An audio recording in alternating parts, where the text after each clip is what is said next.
नमस्कार, स्वागत है आपका न्यूज़ ऑन मैप में।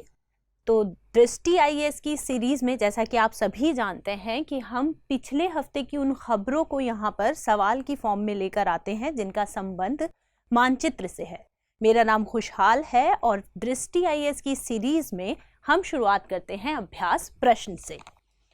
तो लास्ट जब अभ्यास प्रश्न की बात हुई तो हमने आपसे पूछा था कि निम्नलिखित में से कौन सी झीलें सागरीय जल के कारण खारी हैं। अंडरलाइन कर लेते हैं जो इंपॉर्टेंट पॉइंट है उसको। और ऑप्शन में दिया गया था चिल्का झील, वेबनाड झील, पुलिकट और सांभर झील। तो सबसे पहले इनकी लोकेशंस देख लेते हैं और इस बात को ध्यान में रखेंगे कि जो सवाल है उसमें पूछा गया है कि सागरीय जल के कारण कौन सी झीलें क्या हैं, खारी हैं। क्योंकि ये चारों ही जो झील हैं वो खारी झील है, लेकिन सवाल में पूछा गया है सागरीय जल के कारण कौन सी झील क्या है, खारी। तो एक बार इनकी लोकेशंस को देखते हैं। सबसे पहला है चिल्का, दूसरा है वेबनाड। तो चिल्का यहां है समुद्र से बहुत करीब। उसके बाद है वेबनाड। वेबनाड जो लेक है ये बैक वाटर लेक है। क्या है ये? Back water lake. Back water lake किसे कहते हैं? मान लीजिए ये कोई सीमा है जैसे यहां पर है और ये क्या है? ये समुद्र है। अगर कोई झील इस समुद्र के पैरेलल होगी यहां पर और समुद्र का पानी इस तरीके से, शेप कुछ भी हो सकती है, तो कोई झील अगर इस तरीके से है और समुद्र के क्या है, पैरेलल है, लगभग समानांतर है, तो इस तरह की झील को क्या कहते हैं? बैक वाटर लेक कहते हैं। फिर बात आई पुलिकट की। तो पुलिकट भी कहाँ है? समुद्र तट पे है। और पुलिकट के बारे में ये भी ध्यान रखना है कि जो श्रीहरिकोटा द्वीप है, श्रीहरिकोटा जो द्वीप है वो इसी के बहुत पास क्या है, अवस्थित है। और अंत में है सांभर लेक। तो देखिए सांभर लेक जो है वो भी क्या है, खारे पानी की ही झील है, लेकिन उसका लेना देना किससे नहीं है? सागरीय जल से नहीं है। सांभर लेक के बारे में एक और बात जो इंपॉर्टेंट है याद रखने की कि मुगल काल में यहाँ से नमक निकाला गया था, जिसके साक्ष्य भी हैं और ये प्रमाणित है कि वहाँ पर जो मुगल काल है वहाँ पर यहाँ से क्या निकाला गया था? नमक निकाला गया था।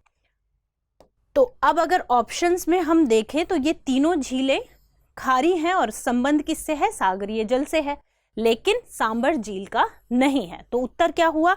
उत्तर हुआ 1, 2 और 3। आप में से अधिकतर लोगों ने इसका सही उत्तर दिया है।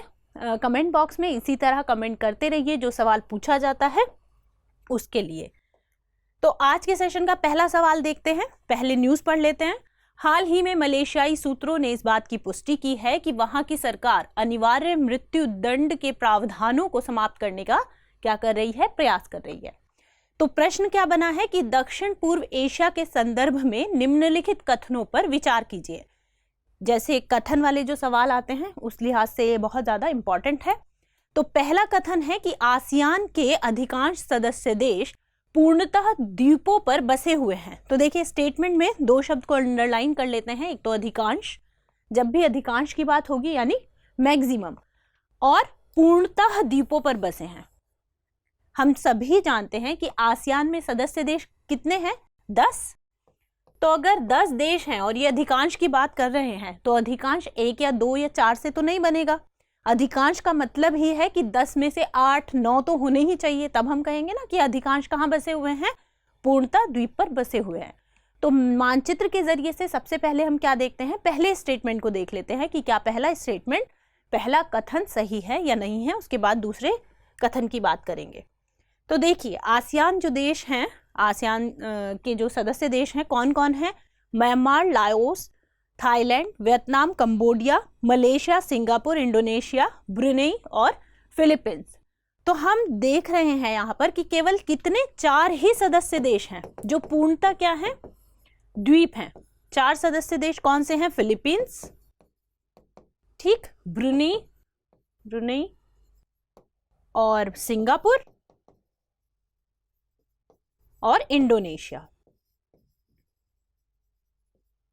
आप जब मलेशिया को भी सोच रहे होंगे कि मलेशिया भी पूर्णतः द्वीप पर है, लेकिन मलेशिया का एक बड़ा भाग क्या है कि वो पूर्णतः द्वीप नहीं है, क्योंकि उसके लिए तो जरूरी है कि चारों तरफ क्या हो, समुद्र हो, जबकि ऐसा यहाँ पर नहीं दिखाई दे रहा है। तो पूर्णतः द्वीपों पर बसे हुए हैं कितने देश? 4। टोटल कितने हैं? 10। तो क्या ये अधिकांश हुए? नहीं हुए। तो पहला स्टेटमेंट क्या हो गया? पहला स्टेटमेंट गलत हो गया। दूसरे स्टेटमेंट की बात करते हैं कि सभी आसियान देश दक्षिणी चीन सागर के तट पर अवस्थित हैं। देखिए, दक्षिणी चीन सागर की बात की और सभी कहा है, यानी 10 में से 10 कहाँ होने चाहिए? दक्षिणी चीन सागर पे। इसको भी देख लेते हैं। तो देखिए, ये है साउथ चाइना सी, तो अधिकांश तो हमें यहाँ दिखाई दे रहे हैं, लेकिन अगर हम देखें म्यांमार को, तो म्यांमार कहाँ है? अंडमान सी के पास है, साउथ चाइना सी से उसका कोई संबंध ही नहीं है। और अगर लाओस की बात करें तो देखिए, लाओस तो लैंडलॉक है, उसका तो किससे सागर या समुद्र से कोई संबंध ही नहीं है। तो ये स्टेटमेंट भी क्या हो जाता है? गलत हो जाता है, क्योंकि यहां क्या बोला? सभी। अगर यहां अधिकांश होता तो ये स्टेटमेंट सही हो जाता। तो दोनों ही स्टेटमेंट क्या है? गलत है। अब देखिए, जब भी सवाल हल करेंगे तो जरूर अंडरलाइन करेंगे कि क्या पूछा है, सही है पूछा है या गलत है पूछा है, क्योंकि सवाल सॉल्व करने के बाद यहाँ गलती की गुंजाइश मतलब जायज नहीं है, बिल्कुल अच्छा नहीं लगेगा अगर यहाँ आके हम अपने सवाल को गलत करेंगे। तो उत्तर क्या होगा? डी, ना तो 1 और ना ही 2, कोई भी सही नहीं है। अगले सवाल की तरफ बढ़ते हैं। हाल ही में अफ्रीकी संघ ने कहा कि यूक्रेन के अनाज निर्यात में व्यवधान से भोजन की कमी और खाद्य वस्तुओं के मूल्य में वृद्धि से वहां विपत्तिपूर्ण परिदृश्य उत्पन्न होने का खतरा है। अब सवाल क्या बना है कि निम्नलिखित में से कितनी झील महान भ्रंश घाटी के निर्माण की प्रक्रिया में बनी है? देखिए, इसको अंडरलाइन करना है, निर्माण की प्रक्रिया में बनी है, ऐसा कहा गया है। अब जो झील दी गई है उनकी लोकेशन देखेंगे एक एक करके। पहली झील है टंगानिका, न्यासा, करीबा और विक्टोरिया। ये 4 झीलों की बात हुई है। तो सबसे पहले हम क्या देख लेते हैं? ग्रेट जो भ्रंश घाटी है, रिफ्ट वैली, उसको देख लेते हैं। तो देखिए, इसको ध्यान से समझिएगा कि ये है, यहां से ये जो आपको रेड मार्क दिखाई दे रहा है ना, ये है महान भ्रंश घाटी, ये है ना। ये आगे जाके 2 में क्या हो रही है? बट रही है। ये पूरा दिखाई दे रहा है जो, ये क्या है? Rift valley. अब जो लेक इसके अंदर है वो इसके निर्माण की प्रक्रिया में बनी है, और जो आसपास है वो इसके निर्माण की प्रक्रिया में नहीं बनी है। वो या तो बाद में बनी है या पहले बनी है, उसके बारे में हमें कोई लेना देना है नहीं। हमें क्योंकि ये पूछा गया है कि निर्माण की प्रक्रिया में कौन बनी है, और निर्माण की प्रक्रिया में कौन बनी है? जो इस रिफ्ट वैली के अंदर है। तो देख लेते हैं कौन कौन सी झीलें हैं जो अंदर हैं। टंगानिका और न्यासा को देखते हैं। तो टंगानिका की लोकेशन कहाँ है? इसको मैं रब कर रही हूं, अलग कलर से हम इसको क्या कर देते हैं? मार्क कर देते हैं। ब्लू से ही करेंगे तो ज्यादा समझ में आएगा। तो ये है लेक टंगानिका, ये है ना। तो ये कहाँ है? रिफ्ट के अंदर है। दूसरी है कौन सी? न्यासा। तो देखिए, न्यासा भी कहाँ है? रिफ्ट के अंदर है, भीतर है। तो ये 2 तो कंफर्म हो गई हैं, ये भी है और ये भी है, निर्माण प्रक्रिया में है इसका मतलब। करीबा और विक्टोरिया को और देख लेते हैं। तो करीबा कहाँ है? करीबा है यहाँ पर, ये अगर इसको मैं मार्क करूं तो ये यहाँ है ना। जबकि रिफ्ट कहाँ खत्म हो रही है? यहाँ पर खत्म हो रही है, तो ये उसके अंदर तो है नहीं। दूसरी विक्टोरिया, तो देखिए विक्टोरिया रिफ्ट यहाँ है और यहाँ है, उसके बीच में कहीं पर क्या है? विक्टोरिया है। तो वो निर्माण प्रक्रिया में बनने वाली झील नहीं है। तो ये 2 ऑप्शन क्या हो गए? गलत हो गए। तो पूछा है कि कितनी झील, तो कितनी झील हैं जो बनी है इस तरीके से? कितनी दिखाई दे रही है यहाँ पर? 2, तो केवल 2। अगर पूछता कि कितनी झील नहीं है तब भी उत्तर क्या रहता? 2। तो यहाँ पर उत्तर पर कोई फर्क नहीं पड़ता, अगर उल्टा पूछा होता तब भी उत्तर 2 ही होता। अगला सवाल देखते हैं। ईरान के परमाणु समझौते की अनिश्चितताओं के बीच हाल ही में ईरान की मुद्रा रियाल का मूल्य रिकॉर्ड निचले स्तर पर पहुंच गया है। सवाल बनाया गया है कि एक व्यक्ति दिल्ली से यूरोप स्थलीय मार्ग से जाना चाहता है, परंतु एक शर्त यह भी है कि वह कोकेशस पहाड़ियों के उत्तर में यात्रा नहीं करना चाहता। तो हमें यहाँ पर कोकेशस पहाड़ियों को मार्क करना पड़ेगा। पहले उसे न्यूनतम कितनी अंतरराष्ट्रीय सीमाओं को पार करना होगा, 2, 3, 4 या फिर 5। तो सबसे पहले कोकेशस पहाड़ियों की लोकेशन हम देखेंगे तो यह है काला सागर, यह है कैस्पियन सागर, इसके बीच में कोकेशस पहाड़ियां हैं। तो अगर मान लीजिए हम इसको अगर ऐसे बना दें, ये है यहाँ कोकेशस पहाड़ी। वो कह रहे हैं कि जो इंसान दिल्ली से चला है, जो पर्सन है वो दिल्ली से चला है, वो इसके उत्तर से यात्रा नहीं करना चाहता। अगर उत्तर से नहीं करना चाहता तो ऐसे तो नहीं जाएगा, ठीक। तो कैसे जाएगा, नीचे की तरफ से जाएगा।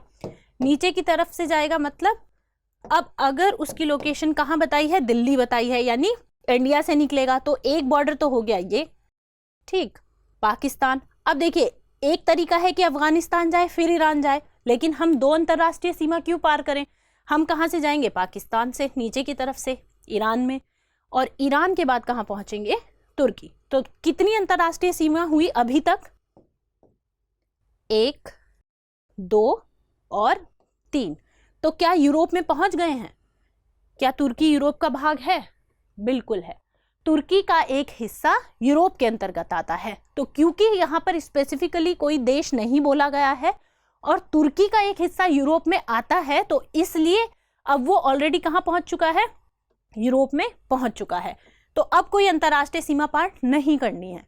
तो सवाल गलत होने की गुंजाइश कहाँ पर है, यहाँ पर है कि हमें लगेगा कि नहीं, तुर्की का कोई भाग यूरोप में नहीं आता और हम एक और अंतरराष्ट्रीय सीमा क्या करा सकते हैं, पार करा सकते हैं, या तो उसे ग्रीस भेजेंगे या बुल्गारिया भेजेंगे, है ना। तो यहाँ पर सवाल गलत हो सकता है। तो ये ध्यान में रखना है कि तुर्की का एक भाग, ये फैक्ट है, ये याद होना चाहिए। शायद इसीलिए इस तरह के सवाल बनाए भी जाते हैं, क्योंकि सवाल बनाने को वाले को भी पता होगा ना कि कहाँ गलती की गुंजाइश है, कहाँ पर गलती हो सकती है। तो कितनी सीमाएं हैं, 1, 2, 3। तो उत्तर क्या हुआ हमारा, 3। अब अगला सवाल, हाल ही में बोलीविया की पूर्व राष्ट्रपति जिनेने आनियस पर 2019 के राजनीतिक संकट के दौरान हुए तख्तापलट का नेतृत्व करने के संदर्भ में राजद्रोह का आरोप साबित हो गया है और उन्हें 10 साल की क्या हुई है, जेल की सजा दी गई है। अब सवाल है कि निम्नलिखित को दक्षिण से उत्तर के क्रम में क्या करना है, व्यवस्थित करना है। पहला है बोलीविया का पठार, दूसरा लानोस, तीसरा पंपास और चौथा क्या है, सेल्वास। तो इनकी लोकेशन देखते हैं। देखिए सबसे दक्षिण में है पेम्पास। ये पेम्पास जो है ना, ये उपोष्ण कटिबंधीय घास के मैदान है।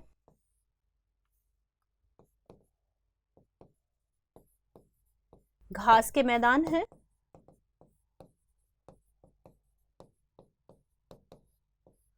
फिर दक्षिण से ऊपर की तरफ जाएंगे तो बोलीविया प्लेट्यू यहां पर है। उसके बाद क्या है, सेल्वास। सेल्वास क्या है, अमेज़न के जंगल, इनको क्या कहा जाता है, सेल्वास। और लानोस क्या है, उष्ण कटिबंधीय घास के मैदान है। तो ये ध्यान रखना है, लाओस जो है वो उष्ण कटिबंधीय घास के मैदान है, जबकि पंपास क्या है, उपोष्ण कटिबंधीय घास के मैदान है। अब क्रम अगर हम देखें तो दक्षिण से उत्तर की तरफ सबसे अंत में पेम्पास और सबसे ऊपर की तरफ लानोस। तो देखते हैं कि क्या इसी से हमारा हल हो रहा है सवाल या नहीं। तो सबसे अंत में कौन आना है, सबसे अंत में आना है, दक्षिण से किस तरफ जाना है, उत्तर की तरफ। तो सबसे अंत में आना है पेम्पास। उसके बाद सबसे इस तरफ उत्तर की तरफ क्या देखा हमने, लानोस। तो ऐसा कोई ऑप्शन दिख रहा है जिसमें सबसे पहले 3 हो और अंत में 2, बिल्कुल बी ऑप्शन है। तो अगर समय की कमी है और हमें 2 ही लोकेशन पता है, तब भी इस सवाल को हम क्या कर सकते हैं, हल कर सकते हैं।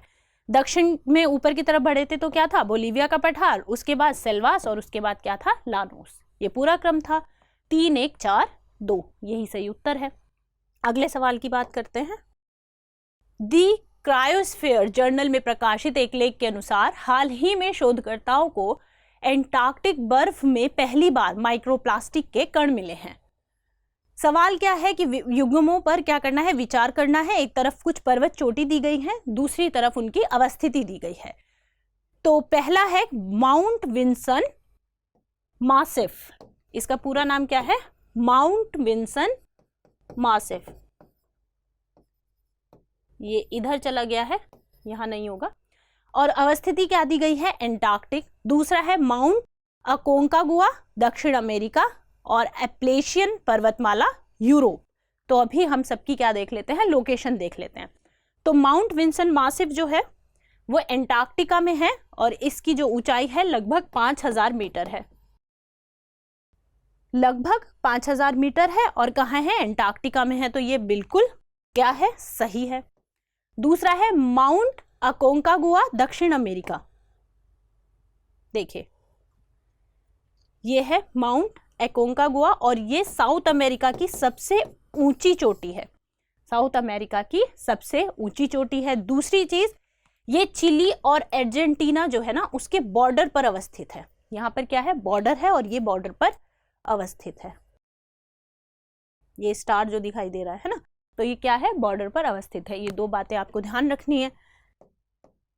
तो क्या दिया है, दक्षिण अमेरिका, बिल्कुल सही। एप्लेशियन पर्वतमाला यूरोप दिया हुआ है। अब देखिए जो एप्लेशियन पर्वतमाला है, जब हम उत्तरी अमेरिका की बात करते हैं तो रॉकी माउंटेन हम हमेशा याद रखते हैं, लेकिन हम एप्लेशियन माउंटेन को क्या करते हैं, भूल जाते हैं।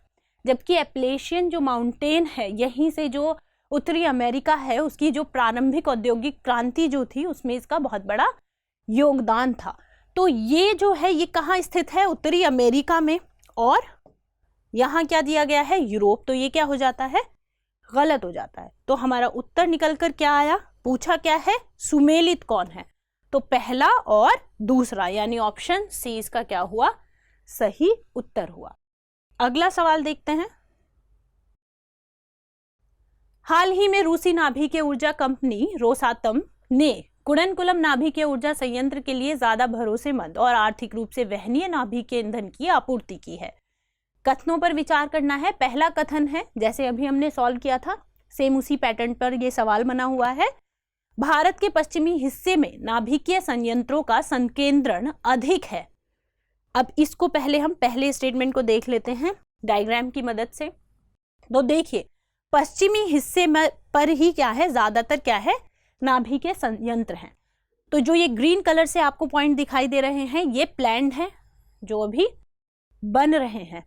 जो रेड हैं वो क्या है, एक्टिव हैं ये, ठीक। और एक इसमें ब्लू कलर से दिखाया गया है, ये क्या है, ये बार्क है। बार्क को अलग से क्यों दिखाया गया है, क्योंकि ये ऐसा नाभिकीय संयंत्र है जिसका पर्पस क्या है, एजुकेशन है, एजुकेशनल स्ट्रीम से ये जुड़ा हुआ है। तो अब देख रहे हैं हम कि इस हिस्से में बहुत कम है, ये देखिए, और यहाँ पर ज्यादा है। उसका कारण क्या है, क्योंकि इन क्षेत्रों में क्या है, सघन आबादी है, घने जंगल हैं, तो रिसोर्सेज ज्यादा हैं और यहाँ पर जो जनसंख्या घनत्व है वो भी क्या है, अधिक है। जनसंख्या घनत्व क्या है, अधिक है। और इनको लगाने के वक्त एक इम्पॉर्टेंट चीज ये भी देखी जाती है कि कम आबादी के क्षेत्रों में ही इनको लगाया जाए। तो अब पहला स्टेटमेंट तो सही है और दूसरा, इस हिस्से में कम आबादी वाले क्षेत्रों की पहचान करना क्या है, आसान है। तो ये भी कथन क्या है, सही है। तो सही विकल्प का चुनाव करना है। फिर से दोनों कथन सही है और कथन 2 कथन 1 की क्या कर रहा है, सही व्याख्या कर रहा है। तो उत्तर क्या हुआ, ए। हाल ही में जारी किए गए विश्वविद्यालयों के वैश्विक रैंकिंग में एक बार पुनः भारतीय विज्ञान संस्थान यानी IISc बेंगलुरु भारतीय विश्वविद्यालयों में शीर्ष पर रहा। अब निम्नलिखित को उत्तर से दक्षिण के क्रम में क्या करना है, व्यवस्थित करना है। देखिए इस तरह के सवाल UPSC में पूछे जाते हैं। तो जो भारत के इम्पॉर्टेंट केंद्र हैं उनका हमें पता होना चाहिए, उनकी लोकेशन हमें पता होनी चाहिए। जैसे भाभा एटॉमिक रिसर्च इंस्टीट्यूट है, IITs हैं, एम्स हैं, जैसे CSIR की लैब्स हैं 37, उनकी लोकेशन हमें पता होनी चाहिए। क्या दिया गया है, राष्ट्रीय समुद्र विज्ञान संस्थान, भाभा परमाणु अनुसंधान केंद्र, भारतीय उष्णदेशीय मौसम विज्ञान संस्थान और केंद्रीय औषधि अनुसंधान संस्थान यानी CDRI। CDRI कहाँ है? लखनऊ में। अब पूछा क्या है? उत्तर से दक्षिण। तो देखिए यहां पर एक नजर देखने के बाद हम जानते हैं, भाभा का भी हमें पता है कि लोकेशन अभी अभी पहले भी हमने देखी है।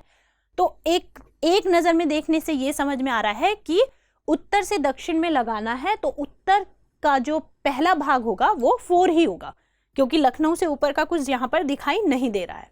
तो CDRI क्या है? लखनऊ। फिर बाद मुंबई। पुणे में क्या है? Indian institute of tropic meteorology. और नेशनल इंस्टीट्यूट ऑफ ओशियनोग्राफी कहाँ है? पणजी में है। तो इस क्रम में अगर हमें कहाँ से लगाना है? उत्तर से दक्षिण की तरफ। तो पहले CDRI और उसके बाद क्या है? बार्क। तो 4 के बाद क्या है? 2। ठीक, 4 2। उसके बाद है हमारा पुणे मेट्रियोलॉजी। और अंत में क्या है? अंत में है समुद्र वाला राष्ट्रीय समुद्र विज्ञान संस्थान। तो अभी आ गया 4 2 3 और 1। ठीक, तो 4 2 3 1 कहाँ है? Option D. तो यही इसका क्या है? सही उत्तर है। हाल ही में कृषि अवशेषों से निर्मित बायोमास पैलेट्स की कमी के चलते ताप विद्युत संयंत्रों में कोयले के साथ बायोमास की को फायरिंग में कमी दर्ज की गई। तो निम्नलिखित युग्मों पर क्या करना है? विचार करना है। एक तरफ ताप विद्युत केंद्र दिए गए हैं, दूसरी तरफ क्या दी गई है? उनके जल स्रोत दिए गए हैं कि वो जल कहाँ से लेते हैं। तो विंध्याचल गोविंद वल्लभ पंत सागर, फरक्का गंगा नदी, तालचेर कर्निहा ब्राह्मणी नदी और शोलापुर भीमा नदी। तो एक एक करके सबको देख लेते हैं। सही पूछा है कि कौन से युग्म सही हैं। तो देखिए सबसे पहला जो दिया गया है वो क्या गया है? विंध्याचल। तो बिल्कुल विंध्याचल जो है वो जो जल लेता है वो कहाँ से लेता है? गोविंद वल्लभ पंत सागर से लेता है। दूसरा दिया गया है फरक्का। फरक्का के बारे में ये याद रखना है, बिल्कुल ये जल जो लेता है गंगा नदी से लेता है। और ये भी याद रखना है कि अच्छा हाँ, ये जो भी है, ये जो जल लेते हैं ये नदी से लेते हैं, लेकिन नहर के माध्यम से लेते हैं। इनको नदी से वहां तक लाने के लिए क्या होती है? नहर होती है। फरक्का के बारे में ये याद रखना है कि फरक्का के नीचे की तरफ क्या है? हुगली नदी है। और यहाँ से क्या होता है? ट्रांसपोर्ट होता है। तो ये ट्रांसपोर्ट होता रहे उसके लिए क्या जरूरी है? हुगली नदी में पानी का स्तर अच्छा खासा बना रहे, ये बहुत ज्यादा जरूरी है। तो फरक्का डैम के थ्रू ही क्या किया जाता है? यहाँ पर पानी इकट्ठा करके हुगली में छोड़ दिया जाता है, ताकि प्रवाह नदी में पूरी तरह से रहे और वहां से समुद्री जहाज जो है उनकी आवाजाही बरकरार रहे और परिवहन चलता रहे। फरक्का डैम के बारे में एक नेगेटिव एस्पेक्ट ये भी माना जाता है कि जो बिहार में आने वाली बाढ़ है, बिहार के कुछ क्षेत्रों में आने वाली बाढ़ के लिए इसी फरक्का डैम को क्या माना जाता है? जिम्मेदार माना जाता है कि बहुत बार जो पानी का बहाव है वो इसी डैम की वजह से बिहार के कुछ क्षेत्रों में बाढ़ की स्थिति बनती है। फिर है तालचेर। तो तालचेर है ब्रह्मणी नदी पर। और उसके बाद सोलापुर, तो बिल्कुल भीमा नदी से ये जल लेता है और नहर के थ्रू लेता है। तो ये चारों ही ऑप्शंस क्या हैं? बिल्कुल सही है। गंगा नदी, ब्राह्मणी नदी और भीमा नदी। तो उत्तर क्या हुआ? सही पूछा है तो ऑप्शन डी इसका सही उत्तर है। बढ़ते हैं अगले सवाल की तरफ।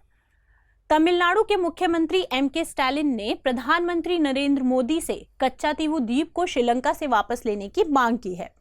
अब देखिए सीमा विवादों के कारण कुछ चर्चित स्थान हैं, क्योंकि ये चर्चित हैं और जो चीज चर्चा में रहती है वो UPSC हमेशा पूछता है। और दूसरी तरफ क्या है? क्षेत्रीय अवस्थिति है। तो पहला है कच्चातीवू द्वीप पाक की खाड़ी, सरक्रीक काठियावाड़ और शक्सगाम घाटी। ये है लोकेशन दी है सियाचिन के दक्षिण पूर्व में। तो एक एक करके हम इनको देख लेते हैं।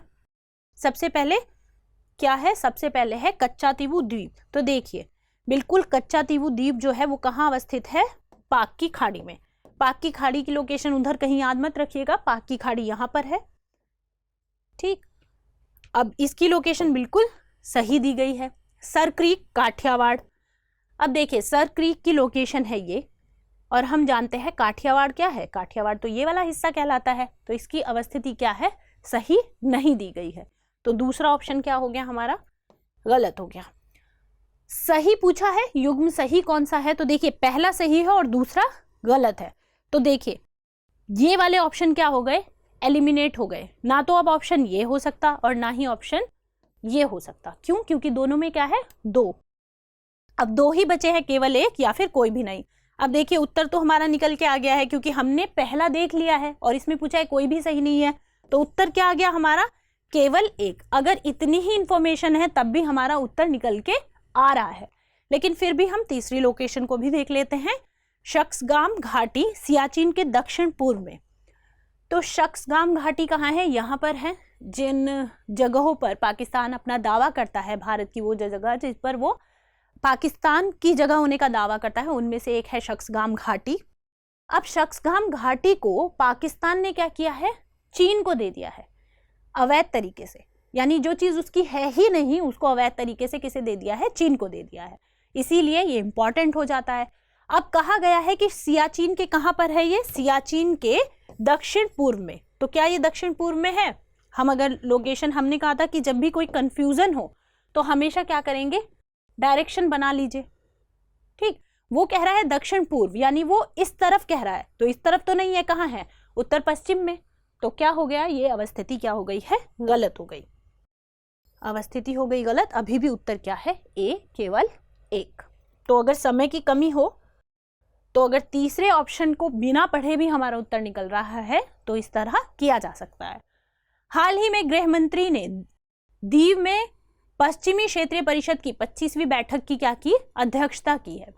सवाल है कि भारत की क्षेत्रीय परिषदों यानी जोनल काउंसिल्स के संदर्भ में निम्नलिखित कथनों पर विचार करना है।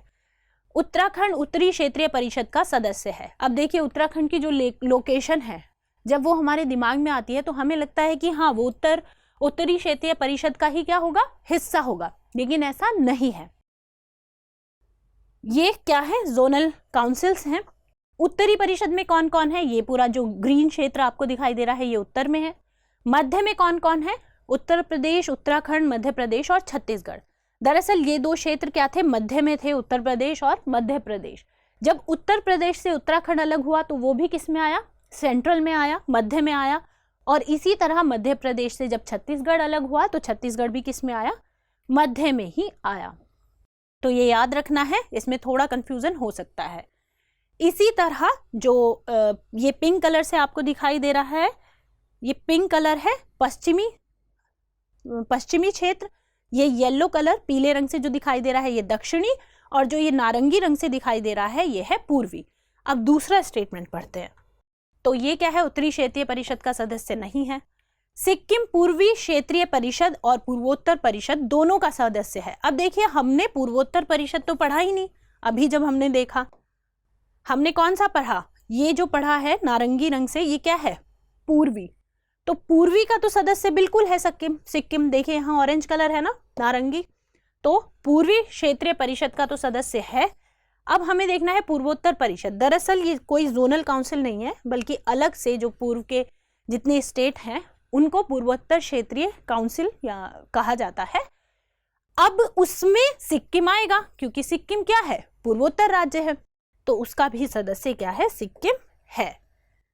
दोनों का सदस्य है। तो स्टेटमेंट क्या हो गया, सही। पूछा है कौन सा कथन सही है, तो कौन सा कथन सही है, केवल 2 सही है, एक क्या है, गलत है।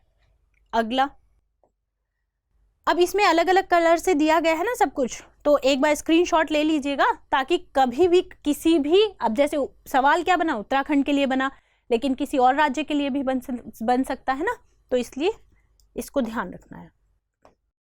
अब यूपीएससी सीएससी प्रीलिम्स 2017 में एक सवाल पूछा गया है, उसको देख लेते हैं।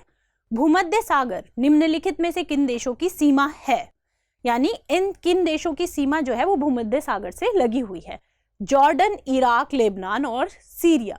अब देखिए एक बार लोकेशन देख लेते हैं मैप पर। देखिए ये है भूमध्य सागर। अब सीरिया अपनी सीमा साझा कर रहा है, बिल्कुल कर रहा है। लेबनान भी अपनी सीमा साझा कर रहा है। क्या जॉर्डन अपनी सीमा साझा कर रहा है? देखिए जॉर्डन तो यहाँ ये है सीमा, तो जॉर्डन की सीमा तो मेडिटेरियन सी से क्या नहीं हो रही है, भूमध्य सागर से साझा नहीं हो रही है। एक अंतिम जो ऑप्शन दिया गया है इराक दिया गया है, तो देखिए इराक की भी सीमा क्या है, उसका कोई लेना देना नहीं है। सवाल क्यों पूछा गया है? सवाल सिंपल कि क्या इस क्षेत्र की लोकेशन, देश की लोकेशन आपको पता है या नहीं पता है। पता होगी तो आप सवाल आसानी से क्या कर लेंगे, सॉल्व कर लेंगे। तो इराक, तो क्योंकि इराक का तो पता ही है, जॉर्डन में थोड़ा कंफ्यूजन भी हो सकता है इस सवाल में, लेकिन इराक तो एलिमिनेट इजीली हो सकता है। इराक के एलिमिनेट होते ही ये ऑप्शन गलत, ये ऑप्शन गलत, कंफ्यूजन यहां हो सकता है। तो इस सवाल में जॉर्डन की लोकेशन भी क्या है, इंपॉर्टेंट है, पता होनी चाहिए।